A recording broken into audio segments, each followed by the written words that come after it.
وبركاته. إن الحمد لله نحمده ونستعينه ونستغفره ونعوذ بالله من شرور أنفسنا ومن سيئات أعمالنا. من يهده الله فلا مضل له ومن يضلل فلا هادي له.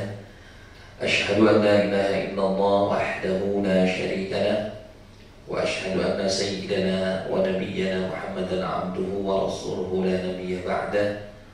اللهم فصل وسلم وبارك وعظم على هذا النبي الكريم وعلى آله وصحبه ومن تبعهم بإحسان إلى يوم الدين. سبحانك لا علم لنا إلا ما علمتنا إنك أنت العليم الحكيم. حسبنا الله ونعم الوكيل ولا حول ولا قوة إلا بالله العلي العظيم. Siratul Mukarramin yang dihormati segenap para satid, khusus kepada Fadilatul Mukarram Ustaz Abdul Khaliq yang telah baca Al-Quran. Mudah-mudahan dengan bacaan Al-Quran tadi semakin menambah keberkahan pertemuan kita pada kesempatan siang hari ini. Yang saya hormati segenap jajaran direksi maupun staf dan karyawan Generator Entrepreneur dan Bapak Ibu sekalian, para calon tamu Allah dan tamu Rasulullah SAW. Alhamdulillah di siang hari ini kita dapat bertemu dalam rangka untuk mempersiapkan diri kita menjadi tamu-tamu Allah, yang tentunya ini merupakan salah satu bentuk kesyukuran kita kepada Allah Subhanahu wa Ta'ala. Allah panggil kita, Allah pilih kita di antara sekian juta manusia yang bisa menunaikan umrah di tahun ini. Mudah-mudahan tentunya harapan besar kita umrah akan kita laksanakan menjadi umrah yang mabrurah, dan setiap amal-amal yang kita laksanakan, kita kerjakan di dua tanah suci khususnya nanti menjadi amal makbulah, dan doa-doa yang kita panjatkan menjadi doa yang mustajab. Amin amin ya rabbal alamin. Di tanah suci Mekah bukan hanya kebaikan yang Allah lipat gandakan 100.000 kali lipat. Kejelekan pun atau keburukan Allah lipat gandakan dengan lipat gandaan yang sama. Maka tidak menutup kemungkinan ada di antara orang yang pulang umrah atau pulang haji minus dia. Kenapa? Karena lebih banyak melakukan keburukan ketimbang dia ibadah. Ya, gambarnya mas kali ini yang kita khawatirkan. La sama Allah, mudah-mudahan Allah jauhkan kita dari hal-hal yang demikian. Maka sekalian, ungkapan talbiyah ini ya, kalimatnya labbaik Allahumma labbaik, ya Allah aku penuhi panggilanmu, ya Allah aku penuhi panggilanmu, sampai 2 kali. Artinya kita datang ke sana semata-mata bukan karena kita orang kaya, kita orang mampu, kita orang yang berduit, bukan, tapi semata-mata karena Allah yang mengizinkan kita untuk bisa sampai ke sana.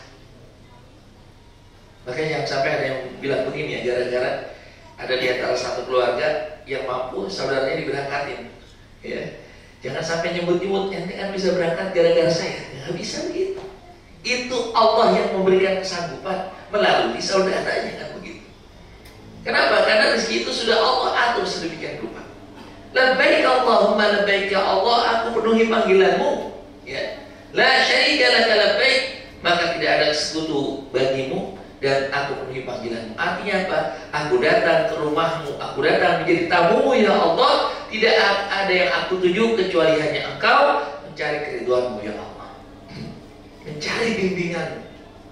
Makanya Bapak sekalian tadi ayat ini dibaca, faminan nasi may yaqulu rabbana atina fid dunya wa ma lahu fil akhirati min khalaq. Ada kalanya orang berhaji, orang berada di tanah suci Mekah yang dia minta hanya dunia dan dunia. Ada nggak kira-kira begitu? Ada nggak? Nabi sudah mensinyalir jauh-jauh hari bahwasanya nanti di akhir zaman banyak orang yang berhaji atau berumrah. Apa? Ada 4 kriteria yang tidak diterima oleh Allah Subhanahu wa Ta'ala berhaji ataupun umrahnya. Yang pertama, sultanuhum lin nuzha. Para pejabat pergi haji atau pergi umrah untuk apa? Seperti orang jalan-jalan, piknik, ya. Wa aghniya'uhum litijarah, orang yang punya duit datang ke sana, emang tujuannya sih awalnya umrah, tapi tujuannya apa? Cari lahan, bisnis apa nih yang bisa saya jalani di sana. Yang ketiga, wa qurra'uhum lis-sum'ah, bagi para ustaz, para kiai, yaitu mencari popularitas. Wa fuqara'uhum lil mas'alah, sedangkan orang-orang yang susah, orang yang miskin, orang yang fakir di sana minta-minta. Dan itu sudah ada semua Bapak Ibu sekalian. Jadi Rasulullah SAW sudah mensinyalir itu. Makanya tadi saya sampaikan di awal, ada yang ketika orang mengatakan labbaik Allahumma labbaik, dijawab oleh malaikat labbaik wala sa'daik. Tidak ada panggilan bagi kalian. Boleh fisik kalian berada di tanah suci Makkah, tapi tidak diterima ibadah kalian. Wa minhum may yaqulu rabbana atina fid dunya wa ma lahu fil akhirati min khalaq. Tidak ada catatan di akhirat nanti. Wa minhum may yaqulu rabbana atina fid dunya hasanah. Makanya kalau udah urusan dunia doang itu tidak ada hasanah. Tapi kalau orang yang tujuannya akhirat, maka di dunianya dapat kebaikan, di akhiratnya dapat kebaikan yang lebih mahal lagi, waqina adzabannar, dia dijauhkan dari sentuhan api neraka. Ini harapan kita begitu. Makanya dilengkapi kalimat talbiyah itu dengan innal hamda, sesungguhnya segala puji bagi Allah, wan nikmata, dan sesungguhnya segala macam nikmat itu hanya milik Allah, wal mulka, dan kepemilikan, kekuasaan hanya milik Allah, la syarikalah, tidak ada sekutu, tidak ada yang mempunyai semua itu kecuali hanya Allah. Makanya sekalian, ketika kita sudah berihram, banyak aturan-aturan yang harus kita penuhi. Ya, bagi laki-laki tidak lagi boleh berpakaian berjahit, tidak boleh menutup kepala, menutup mata kaki. Bagi wanita tidak boleh lagi membuka auratnya kecuali dua bagian yang harus terbuka, muka dan telapak tangan. Ya. Kemudian bagi laki-laki maupun perempuan tidak lagi boleh pakai wangi-wangian. Tidak lagi boleh laki-laki dan perempuan untuk merusak tanaman, entah itu dahannya, entah itu daunnya, buahnya, ataupun bagian tumbuhan lainnya, membunuh binatang buruan. Kemudian mencukur rambut atau mencabut bulu, ya, memotong kuku, karena hal yang sebetulnya itu adalah merupakan sederhana. Tapi kenapa sampai dilarang? Nah, tidak lain agar supaya menjadi saksi kelak dia ini. Kuku-kuku kita, rambut-rambut kita, ya, itu akan menjadi saksi di hari kiamat. Ya. Kenapa tidak boleh merusak? Karena memang sifat seorang hamba Allah, dia tidak boleh merusak dimanapun dia berada. Seperti seekor lebah. Lihat bagaimana seekor lebah, sampai Rasulullah menggambarkan matalul mukmin kamatalin nahla. Kehidupan seorang mukmin seperti seekor lebah yang apabila dia hinggap di satu dahan, maka tidak ada merusaknya. Bahkan dia manfaat di antara pohon yang satu dengan satu, sehingga terjadi penyerbukan. Jadi silaturahim di antara satu dengan yang lain, menghubungkan kebaikan. Itulah sifat seorang mukmin.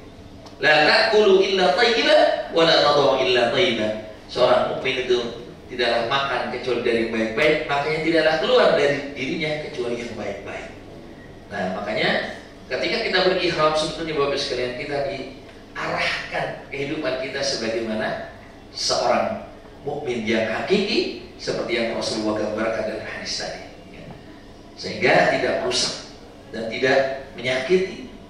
Karena Rasulullah SAW adalah sosok yang seperti itu, ya. Wa ma arsalna dulu, ya. Tapi akhirnya kemudian diperbaiki oleh syariat Islam, sehingga akhirnya ketika mereka melaksanakan tawaf, maka dalam kondisi rapih, ya, dan menghadap kepada Allah Subhanahu wa taala. Dan tawaf pula Bapak sekalian maknanya adalah kita mengulangi kembali kehidupan kita. Ya. Kenapa? Setiap saat kita selalu ngikutin arah jarum jam, dari kiri ke kanan. Kalau tawaf dari kanan ke kiri arahnya. Ini menjadi simbol bahwasanya kalau kita dalam ibadah, maka kita harus selalu melihat ke belakang. Kalau dalam urusan dunia kita, maka kita harus lihat ke depan. Jangan dibalik, ya, jadi masalah nantinya. Kalau dalam urusan ibadah, kenapa kita harus melihat ke belakang? Biar supaya kita selalu muhasabah. Contohnya apa Bapak sekalian? Dari subuh ke zuhur, apa yang sudah kita kerjakan tadi. Makanya antara sholat yang satu dengan yang lain menjadi kafarah. Ya, begitu juga dari zuhur ke asar, asar ke maghrib, maghrib ke isya, isya ke subuh, menjadi penghapus dari dosa-dosa kita. Maka dalam ibadah harus senantiasa sering-sering melihat ke belakang, agar supaya ibadah kita diterima oleh Allah Subhanahu wa Ta'ala. Apalagi Bapak sekalian, di dalam ketika kita melaksanakan tawaf, maka posisi dada kita atau jantung kita ada di sebelah Ka'bah, ada di sebelah kiri kita. Kenapa? Karena di kiri kita ada jantung. Itu artinya apa? Mendekatkan jantung kita dengan Baitullah. Ya, kalau seandainya posisinya di sebelah sini kan jauh gitu. Jadi ketika kita tawaf, maka posisi jantung kita dekat dengan Baitullah. Makanya dianjurkan pada saat kita tawaf jangan sampai membelakangi ya, ataupun berbalik badan. Ya. Kenapa? Itu bisa batal tawafnya. Hakikatnya karena memang kita harus senantiasa dekat. Makanya dianjurkan pada saat kita menghadap Baitullah, ketika mulai Bismillahirrahmanirrahim, dianjurkan menghadap. Tapi setelah itu kita dianjurkan untuk posisi Ka'bah itu ada di sebelah kiri kita. Ya. Bapak Ibu sekalian, kemudian tawaf itu berapa putaran yang kita lakukan? 7 putaran. Kalau saya tanya Bapak Ibu sekalian, kenapa harus 7 putaran? Ada yang tahu jawabannya? Ada yang tahu jawabannya? Jadi kalau yang bisa jawab gratis umroh ini. Tapi ketemunya di depan pintu Masjid Al-Haram. Bapak sekalian, kenapa 7 putaran? Karena 7 itu artinya angka yang paling tinggi. Dulu memang angka yang tertinggi adalah angka 7. Ya. Maka maksudnya dari dalam kita melaksanakan ibadah maka harus maksimal. Jangan setengah-setengah, jangan asal-asalan, tapi harus sungguh-sungguh. Sebagaimana Allah Subhanahu wa Ta'ala katakan, ya ayyuhalladzina amanu taqullaha haqqa tuqatih. Bertakwalah kalian kepada Allah sebenar-benarnya takwa, semaksimal yang kita bisa kerjakan. Ittaqullaha mastata'tum, bertakwa kepada Allah kalian dengan sekemampuan yang kalian bisa, paling maksimal. Ya, maka itu simbolnya sekalian. Jadi pada saat kita melaksanakan tawaf 7 putaran, tidak lain adalah agar kita memaksimalkan dalam ubudiyah kita kepada Allah Subhanahu wa Ta'ala. Makanya jangan sampai kosong. Itulah sebabnya para ulama menganjurkan kita untuk memperbanyak zikir. Ditambah lagi, kemudian para ulama merumuskan tuh ada doa-doa yang kita baca, walaupun doa itu tidak wajib dibaca. Jadi dapat semua ya? Udah dapat semua? Itu tapi udah hafal belum itu? Udah hafal belum? Tapi nggak masalah ya, nggak usah khawatir, nggak usah stres, karena itu bukunya bisa dibaca. Kalaupun nggak sempat baca, nanti cukup dengan mendengarkan ustaz-ustaz yang membimbing, karena akan diberikan nanti earphone ya. Jadi insya Allah Bapak Ibu sekalian nanti bisa menggunakan itu ya, dan tinggal mendengarkan kemudian mengikuti baca para asatidz. Kalau seandainya nggak kedengaran, nanti bisa dengan memperbanyak tasbih subhanallah walhamdulillah wala ilaha illallah wallahu akbar. Begitu selesai 7 putaran, Bapak Ibu sekalian dianjurkan kita berdoa di depan multazam. Multazam itu mana? Pintu Ka'bah. Diawali dari rukun Hajar Aswad sampai pintu Ka'bah. Itulah multazam, tempat yang paling mustajab di Masjidil Haram ketika kita berdoa. Kalau kita nggak mungkin kan dekat, maka kita bergeser ke belakang yang lurus dengan wilayah. Itu adalah tempat yang paling mustajab. Memang paling baiknya sebetulnya kalau kita berdoa di situ kita bergelantungan ya di pintu Ka'bah. Saya pernah mencoba itu, nikmat yang luar biasa. Kita doa jauh sama dengan kita bergelantungan, berpegangan dengan jauh nikmatnya. Luar biasa. Cuma masalahnya karena kita sudah berada di sisi Ka'bah, kadang-kadang toklis, apa lagi yang kita minta doa? Suka kehilangan itu. Apa tuh? Apalagi Allah. Maka biasanya doa yang kita sering ulang-ulang, Rabbana atina fid dunya hasanah wa fil akhirati hasanah wa qina adzabannar. Selesai kita berdoa di situ Bapak sekalian, kita akan laksanakan sholat sunnah tawaf. Sholat sunnah tawaf rakaatain lillahi ta'ala ya. Di mana? Di belakang maqam Ibrahim. Wattakhidhu min maqami Ibrahim musalla. Nah, maqam Ibrahim ini adalah tempat berdirinya Nabi Ibrahim ketika membangun Ka'bah. Dulunya dekat gitu ya. Dulunya posisinya agak dekat ke Ka'bah, tapi kemudian karena agak menghalangi, kemudian agak digeser ke belakang. Ya. Itulah tempat di mana dahulu Nabi Ibrahim berpijak di sebuah batu, dan konon menurut riwayat batu itu bisa naik turun. Wallahu a'lam. Ya. Jadi batu itu bisa naik turun. Ya. Bisa makin tinggi ya. Wallahu a'lam. Intinya adalah tempat ini adalah tempat yang sangat mustajab untuk berdoa. Selesai kita melaksanakan salat sunnah, kita akan menuju ke sa'i. Ya. Kita akan menuju ke sa'i, sekalian. Nah, bedanya apa? Kalau di tawaf kita wajib dalam keadaan wudu, sementara di tempat sa'i, ibadah sa'i, kita tidak wajib dalam keadaan wudu. Ya. Kenapa? Karena tawaf itu simbol hubungan kita secara vertikal kepada Allah, sementara sa'i adalah simbol hubungan horizontal kita. Maka kalau tawaf itu berputar, kalau sa'i itu bolak-balik. Ya. Sa'i itu sendiri dalam bahasa Indonesia artinya usaha sebagaimana dahulu Siti Hajar berusaha mencari air antara Safa dan Marwah. Berapa kali? Lagi-lagi 7 kali. Maksudnya apa? Maksimalkan dalam usaha kita. Kita ibadah maksimal, usaha juga harus maksimal. Wa bataghi bima ataka Allahu darul akhirah wa la tansa nasibaka minad dunya. Kita harus cari akhirat dengan sekuat tenaga, tapi juga jangan lupa kita masih ada di dunia, maka kita harus cari dunia kita dengan maksimal. Itulah konsep hidup yang tawazun, yang seimbang di dalam kehidupan seorang yang beriman.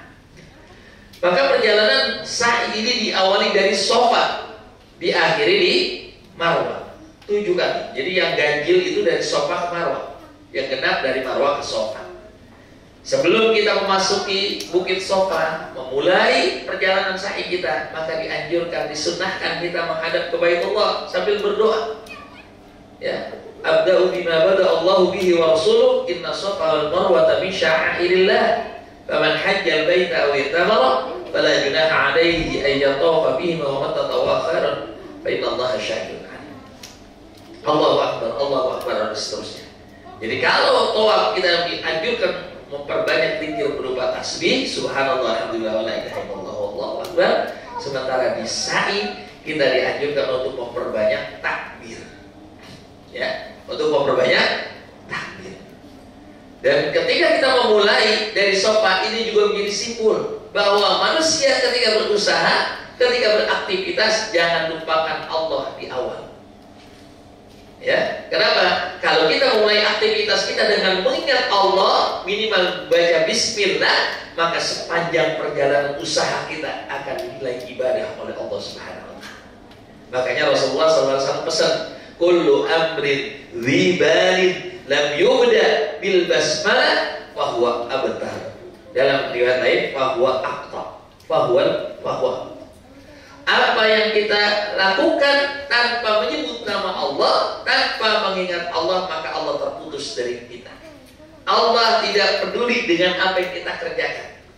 Tapi pada saat kita memulai aktivitas kita, entah itu berdagang, bekerja, atau aktivitas-aktivitas lainnya, atau sebagai ibu rumah tangga dia bekerja di rumah, memulai dengan bismillah, maka sepanjang hari itu 24 jam menjadi ibadah. Kita kan tujuannya buat umrah. Udah selesai tahallul, pulang ya silakan. Udah selesai umrohnya.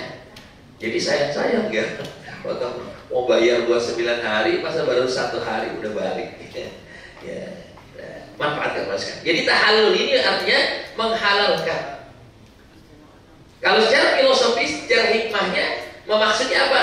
Kita menghalalkan hasil usaha kita agar yang kita makan dari hasil usaha itu menjadi halal. Walaupun usaha kita halal, Bapak Ibu sekalian, tapi kalau kita belum keluarkan harta kita itu dari hasil usaha, walaupun hanya 2,5%, maka tidak menjadi halal. Orang usaha nih, orang kerja, kemudian dikerjakan dengan cara yang baik, cara yang halal, tapi dia tidak keluarkan hasilnya itu, maka harta yang dia makan menjadi haram.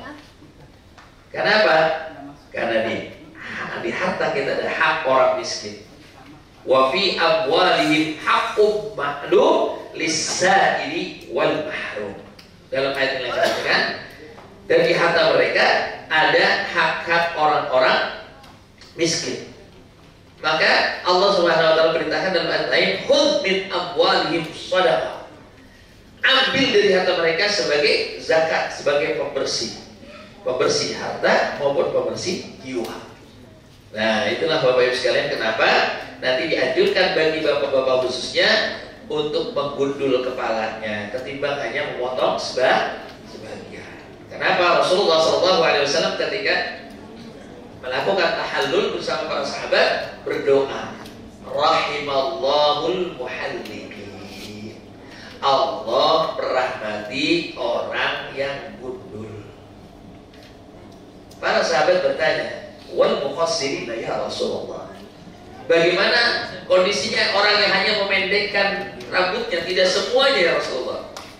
Rasulullah menjawab, rahimallahul muhalliqin. Allah merahmati orang yang menggundul. Wal muqassirin sampai 3 kali masih bertanya, ya. Kenapa para sahabat bertanya? Karena dalam ayat Al-Quran ada kalimat muqassirin.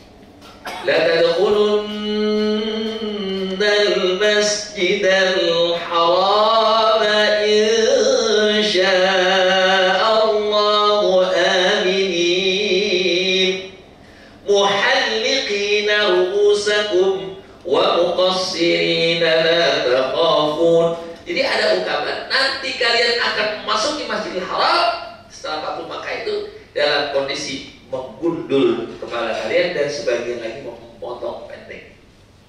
Makanya sahabat sampai bertanya 3 kali, bagaimana orang yang pendekkan tidak menggundul ya Rasulullah? Rahimallahul muhalliqin. Tetap Rasulullah mendoakan Allah merahmati orang yang gundul.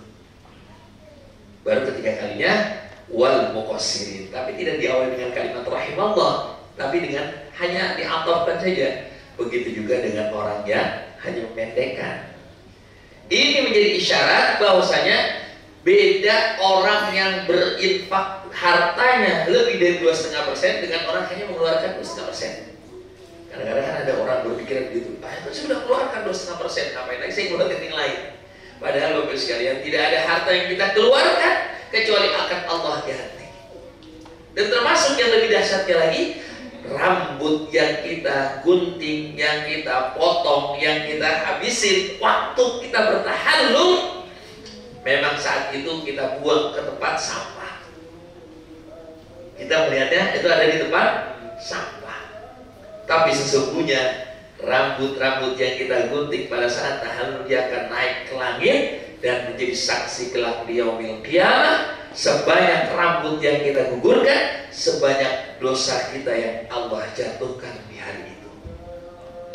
Yang kami ingin juga kami sampaikan bahwa di dalam perjalanan kita esok ya, karena kebetulan kita ke Mekah dulu ya, program kita ke Mekah terlebih dahulu, maka biasanya imam Masjid Al-Haram maupun Masjid Nabawi di Jumat subuh itu kadang membaca surah As-Sajdah. Apa tandanya? Setelah Al-Fatihah dia baca Bismillah, tanpa Bismillah biasanya. Mereka Bismillah itu disirkan.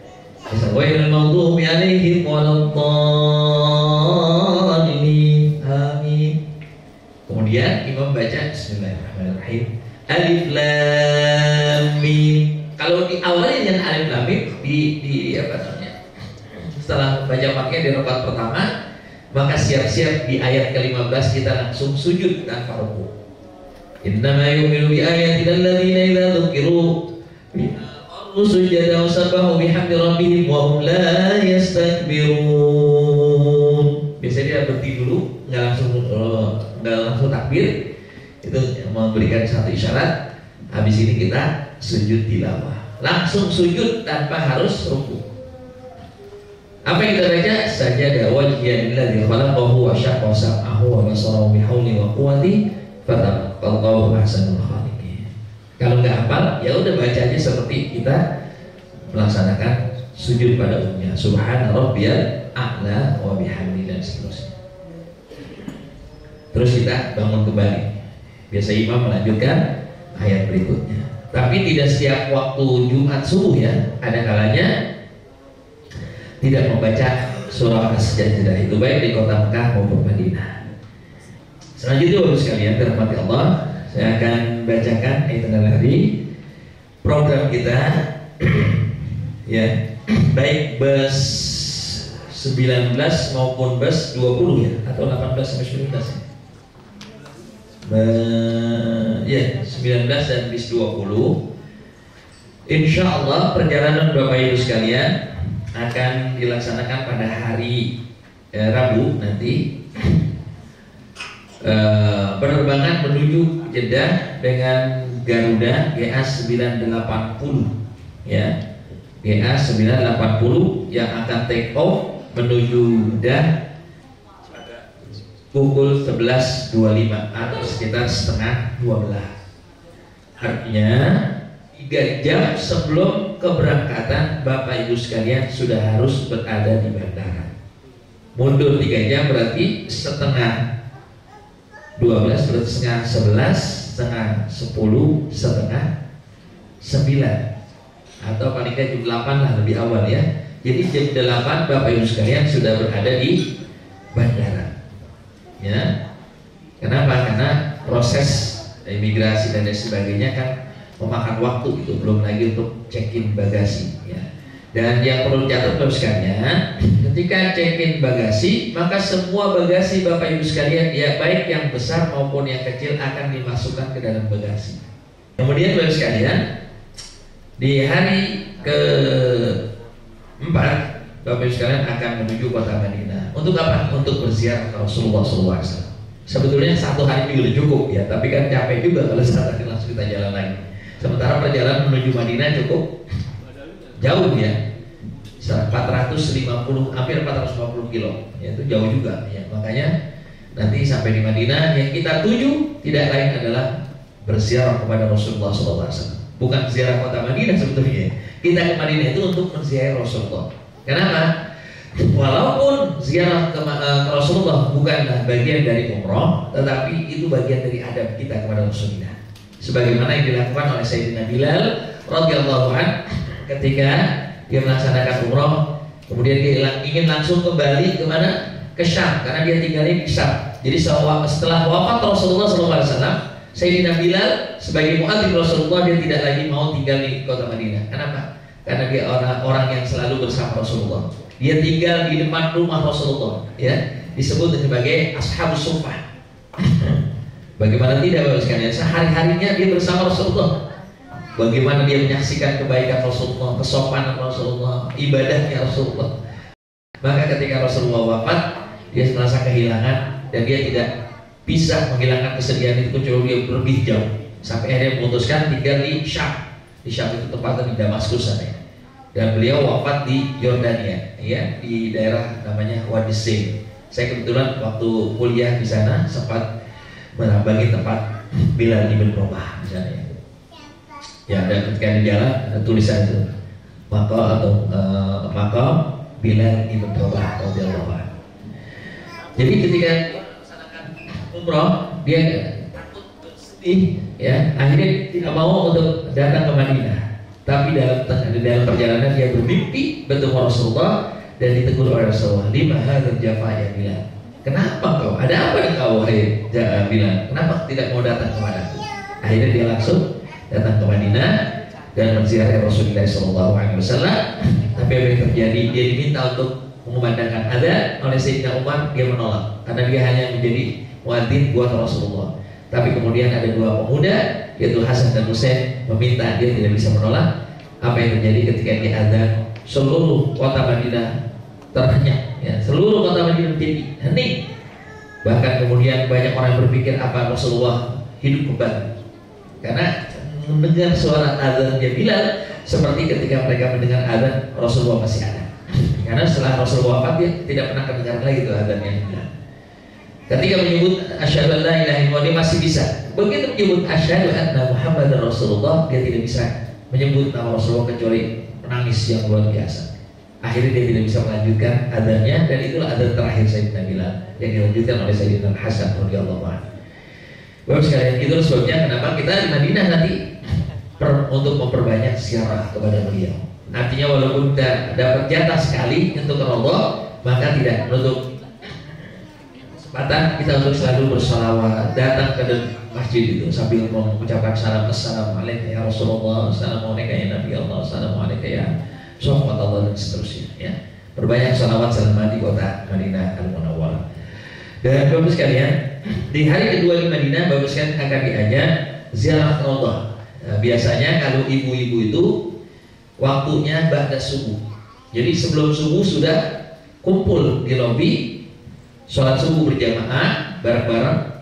Begitu selesai sholat subuh, ibu-ibu nanti akan diajak ke Raudhah oleh Motoifah. Nah, jadi ada mungkin orang yang mukim di sana, orang kita yang akan mengajak ibu menuju ke Raudhah.